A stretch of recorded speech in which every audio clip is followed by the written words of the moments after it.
जो व्यक्ति वंदे मातरम का विरोध करता है, कान पकड़ करके उसको धक्का देकर के बाहर करना चाहिए। समाज अब अभी संजय निषाद की बात कर रहे थे। राम और निषाद राज की मैत्री क्या है? हजारों वर्षों के बाद प्रयागराज में आप जाके देखें ना, क्या भव्य स्मारक बना है। जाना चाहिए। ओम प्रकाश जी, कभी आप जाकर के आप भी देखिए, अभी एक बार जाके देखेंगे, आंखें खुल जाएंगी आप लोग। कभी लेके जाइए। हाँ, स्नान तो करेंगे। उस संजय निषाद के साथ जाएंगे तो खाएंगे भी और स्नान भी करेंगे। आप लोगों के नेता तो दुर्योधन की प्रतिमा लगाने की बात करते हैं, बाबर की कब्र में सजदा की इसका समर्थन करते हैं और वंदे मातरम का विरोध करते हैं। माफियाओं की कब्र में फतिया पढ़ने के लिए जाते हैं। हाँ, करते हैं, कर रहे हैं। आपकी पार्टी के नेता सब बोल रहे हैं। संसद में भी देखो ना, सभी नेता बोल रहे हैं, कांग्रेस के भी और सपा के भी बोल रहे हैं। कह रहे हैं कि वंदे मातरम नहीं गाएंगे, हिंदुस्तान का खाएंगे। आपकी पार्टी के नेताओं ने कहा है, आपकी पार्टी के नेताओं ने कहा कि वंदे मातरम नहीं गाएंगे।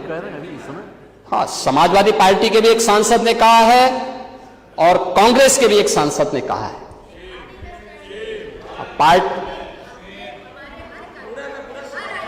हाँ, अच्छा, धन्यवाद। अगर आप कर रहे हैं तो मैं अभिनंदन करता हूं। वंदे मातरम का पूरा समर्थन पार्टी में ये लागू होना चाहिए। जैसे हम कह सकते हैं कि भारतीय जनता पार्टी के हर कार्यक्रम में वंदे मातरम का कोई अपमान नहीं कर सकता है, ऐसे कांग्रेस को भी डंके की चोट पे कहना चाहिए और जो व्यक्ति वंदे मातरम का विरोध करता है, कान पकड़ करके उसको धक्का देकर के बाहर करना चाहिए। समाजवादी पार्टी को भी इस बात की घोषणा करनी चाहिए कि राष्ट्रगीत जिसको 150 वर्ष हो रहे हैं, वंदे मातरम का जो विरोध करेगा वो वहीं जाए जहां पर उसको ये विरोध के स्वर दिखाई देते हो। हिंदुस्तान की धरती पे तो नहीं उसको रहने का कोई अधिकार मिलना चाहिए और मुझे लगता है हर उस भारतीय को इसका वो करना चाहिए। माफियाओं की कब्र में फतिया पढ़े जाते हैं। कौन लोग थे वो? राम मंदिर अयोध्या का विरोध होता है, काशी विश्वनाथ धाम का विरोध किया गया, मथुरा वृंदावन के विकास का विरोध किया गया। तुष्टीकरण की पराकाष्ठा किस हद तक जन्माष्टमी के पर्वों को थाने और जेलों में रोक दिया गया। एक ही तो पर्व था जो जेल में मनाया जाता था, समाजवादी पार्टी के समय में उस पर रोक लगा दी गई। कावड़ यात्रा को रोकी जाती है। कावड़ यात्रा में समाज का अंतिम पायदान पर बैठा हुआ व्यक्ति जाता है, शिव की बारात बोली जाती है। शिव की बारात का मतलब बिना भेदभाव के हर समाज का व्यक्ति जाएगा। वह कावड़ यात्रा पे आप लोगों ने रोक लगाई थी, कहा दंगा हो जाएगा, यही बोलते थे। अयोध्या की 84 कोसी परिक्रमा को इन्होंने रोका था और दीपोत्सव करने के लिए जब हम लोग अयोध्या गए तो इन्होंने उसका भी विरोध किया था। कांग्रेस ने तो उच्चतम न्यायालय में कहा कि श्री राम और श्री कृष्ण तो मिथक थे, सुप्रीम कोर्ट में एफिडेविट दाखिल कर दिया। और समाजवादी पार्टी राम भक्तों पर गोलियां चलाती है। मंदिर निर्माण को रोकने के लिए कोर्ट में अपने वकील खड़े करती है, लेकिन आस्था, सनातन आस्था का याद रखना, सनातन आस्था को कोई कैद नहीं कर सकता, कोई कैद नहीं कर सकता है। और आज अयोध्या में भगवान श्री राम का भव्य मंदिर बन करके खड़ा हो गया है। आज पर भगवान राम भव्य मंदिर, ये पुनर्जागरण का मॉडल यही है। इसमें विरासत भी है, विकास भी है, दोनों एक साथ चल रहा है।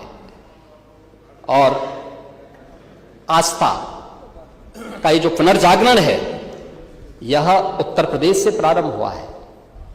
उत्तर प्रदेश भारत की आस्था का केंद्र बिंदु है।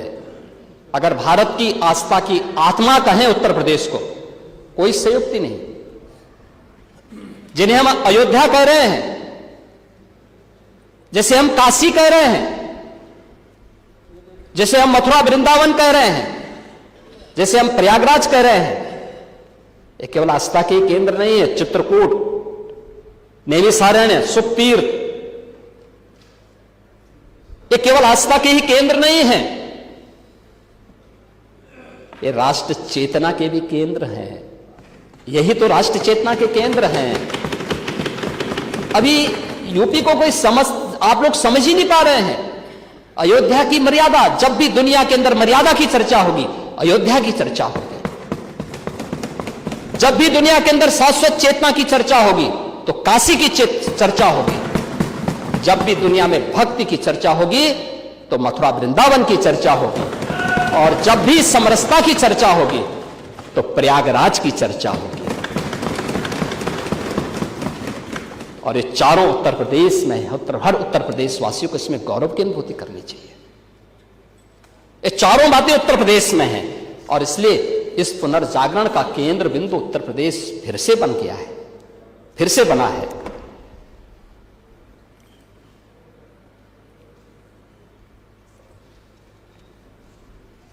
यही तो गुलामी से मुक्ति का एक मार्ग है, और इसी से मुक्त करने की दिशा में आज हम मजबूती के साथ आगे बढ़े हैं। और यही हमारी जीरो टॉलरेंस भी है। इसी के लिए जीरो टॉलरेंस है।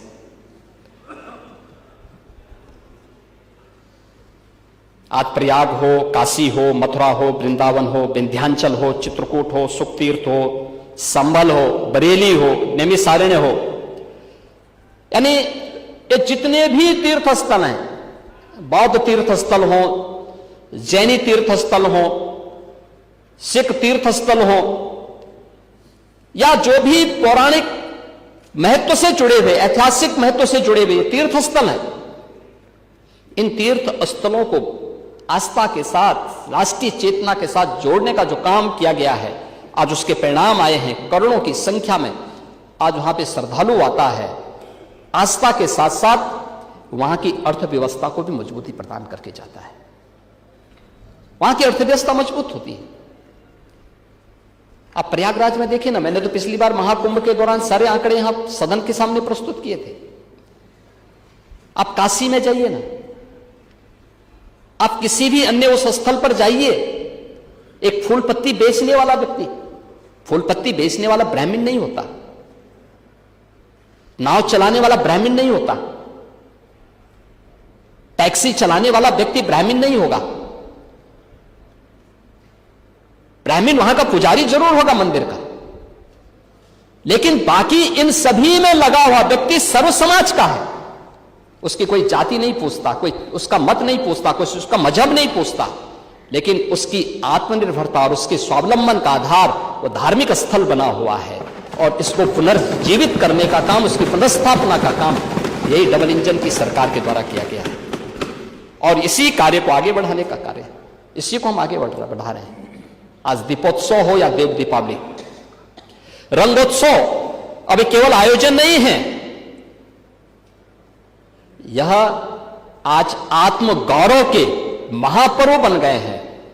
जब हम दीपोत्सव का आयोजन करते हैं, मेरे मन में आशंका थी, जब पहला दीपोत्सव अयोध्या में 2017 में हम लोग करने के लिए गए थे, पता नहीं कैसे होगा, क्या होगा।